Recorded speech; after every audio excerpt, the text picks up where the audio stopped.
yogurt lại rồi phi hồn lại second roll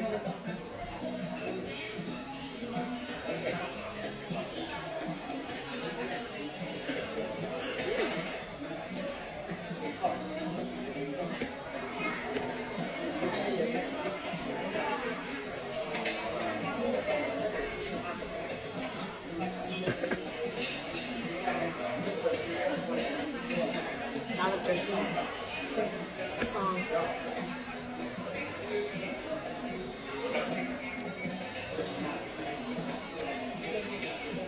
Nó nhiều tay lắm nhưng mà trên tới ao chặt bên liên hả nó cứ ôi gì cũng bật bên trên tới cái con thì nhau phải không mong đọc là mà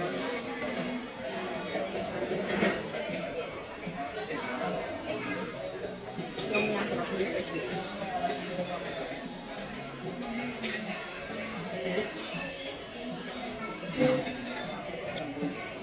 So it's in a long.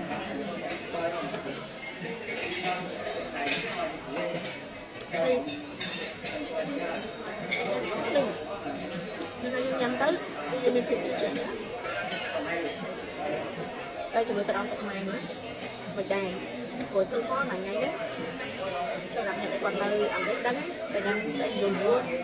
mà bọn là dớt ấy da chụp tập liên tuyên rồi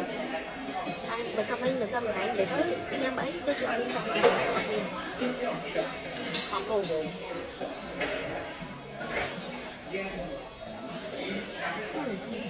thì tôi không không em tới đồng bộ hoa chứ mà mình kệ mình sao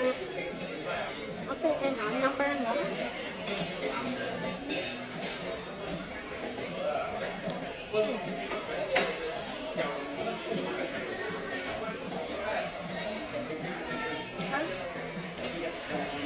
hay lắm là nhiều cho nên thơm hay về được cho nên thơm